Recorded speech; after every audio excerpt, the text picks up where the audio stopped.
Well-trained staff is key to good water and sanitation service.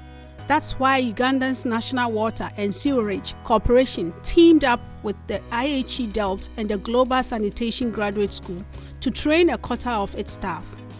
Over 5 months, 1,000 NWSC employees learned about water quality, sanitation, technical design, hydraulic design, and how to reduce water losses known as non-revenue water, and more. For Managing Director Silva Mugisha, who, like many other water leaders around the world, earned his MSc at IHE Delft, the goal is clear: expanding and improving service to customers. He wanted his staff to learn how to tackle challenges. So this training is very, very important. We focused on individuals because we wanted people to know, people to come in a serious way and pick something that is going to better their work, that is going to be of value to national water. So first of all, creating that understanding of what causes non-revenue water, I think solves or contributes very, very greatly on reducing non-revenue water for national water. And once we reduce non-revenue water, we leverage more funding, which we can then use for investments to increase coverage or service coverage for our people. Participants say they learn a lot that they use in their day-to-day work. The training has helped them improve their methods and, in the end, service to customers. So I work at in Natural Wastewater Treatment Plant. So the course that maybe benefited me most was the biological wastewater treatment course, and we learned different technologies to what we have here in Kampala, and that gave us a different perspective on how wastewater can be treated in terms of biologically removing certain nutrients.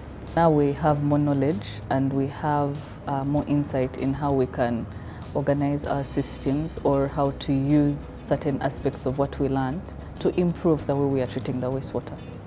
When it comes to non-revenue water, a number of people were not up to date on the activities that are supposed to be done by everyone. Since it's a wide subject, now we've got everyone on board. It has helped in budgeting and action planning to reduce non-revenue water. It was an eye-opener of the details of what affects us when we lose water. And the details entailed how do we calculate the losses, how do we manage from production to distribution, and then how do we manage the losses? Do we calculate right? Do we take time to understand the losses, or we take it for granted? And we learned a lot that the way we use the water balance, it is in the detail that explains what the actual losses are. Just the use of formulas is not enough, but what the field work brings on paper. How do we record? How do we follow up? How do we update? And what measures do we use? When you put the details, we realize that we probably lose more than what we've been actually calculating. And that widened our thoughts. We started looking outside the box. Previously, I used to just lay pipes without really putting up a model to find out what are the velocities and the pressures and the optimum pipe sizes that I need.